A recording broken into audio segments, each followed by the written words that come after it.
उमेश पाल हत्याकांड के बाद हुए 2 एनकाउंटर्स के बीच योगी सरकार का एक ऐसा निर्णय सामने आया है जो अतीक अहमद और उसके परिवार की परेशानी को बढ़ाने वाला हो सकता है। उमेश पाल हत्याकांड की जांच को लेकर राज्य सरकार ने अहम फैसला लेते हुए डीआईजी अनंत देव को एसटीएफ में ड्यूटी पर लगा दिया है। दरअसल प्रयागराज के उमेश पाल हत्याकांड में अतीक अहमद और उसके परिवार के लोगों का नाम सीधे सीधे जुड़ा है। इस हत्याकांड से जुड़े 2 आरोपियों का पुलिस एनकाउंटर भी कर चुकी है। वहीं एनकाउंटर स्पेशलिस्ट के नाम से जाने जाने वाले अनंत देव को बड़ी जिम्मेदारी दे दी गई है। उमेश पाल हत्याकांड की जांच को लेकर राज्य सरकार ने अहम फैसला लेते हुए डीआईजी अनंत देव को एसटीएफ में ड्यूटी पर लगा दिया है। अनंत देव का नाम कानपुर के बिकरू कांड में खासा चर्चा में आया था। बड़े बड़े डकैत और अपराधी अनंत देव के नाम से खौफ खाते थे।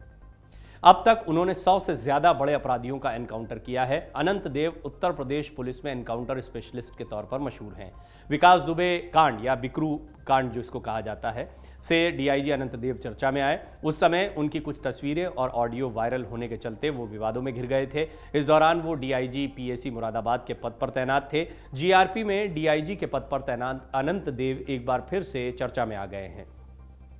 होली के ठीक एक दिन पहले उन्हें एसटीएफ का अतिरिक्त चार्ज दे दिया गया। यह चार्ज ऐसे समय पर दिया गया है जब अतीक अहमद को साबरमती जेल से उत्तर प्रदेश लाए जाने की चर्चा चल रही है। पिछले दिनों यूपी भाजपा के सीनियर नेताओं, विधायक और सांसदों ने कहा था कि जीप किसी की भी पलट सकती है। वहीं बसपा प्रमुख मायावती ने सरकार से सवाल किया था कि क्या यूपी सरकार विकास दुबे कांड को दोहराने की तैयारी कर रही है। इन सवालों के बीच चर्चा अब अनंत देव की होने लगी है। डीआईजी अनंत देव को एसटीएफ में नई जिम्मेदारी दिए जाने के अब कई मतलब निकाले जाने लगे हैं। यूपी सरकार के मंत्रियों की ओर से कानपुर के विकास दुबे कांड की तरह गाड़ी पलटने की बात प्रयागराज हत्याकांड मामले में खुलेआम कही जा रही है। मामले में आरोपी बताए जाने वाले अतीक अहमद ने भी कोर्ट में अपनी सुरक्षा को लेकर अर्जी लगाई। उनका परिवार चिंतित है और रामगोपाल यादव के उस बयान को भी मत भूलिए कि देख लेना अतीक अहमद के एक बेटे का एनकाउंटर हो जाएगा। अतीक का परिवार लगातार चिंता जता रहा है। मीडिया के सामने अतीक अहमद और उसके भाई अशरफ की सुरक्षा की चिंता की बात कही जा रही है। दूसरी तरफ अनंत देव की एसटीएफ में तैनाती ने अतीक परिवार की चिंताओं को निश्चित तौर पर बढ़ा दिया है। आपको बता दें कि अनंत देव बिकरू कांड के आरोपी विकास दुबे एनकाउंटर कांड के बाद चर्चा में आए थे। एनकाउंटर स्पेशलिस्ट के रूप में उनकी पहचान यूपी में है।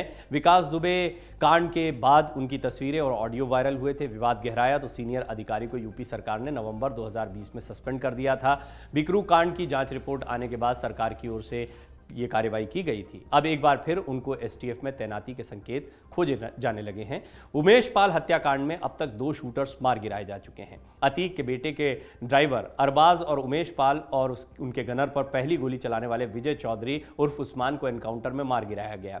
अरबाज को धूमनगंज इलाके के नेहरू पार्क में, जबकि उस्मान को कौंदियारा थाना क्षेत्र के गोठी गांव में मुठभेड़ में मार दिया गया। डाउनलोड करें अमर उजाला ऐप और पाएं खबरें लगातार।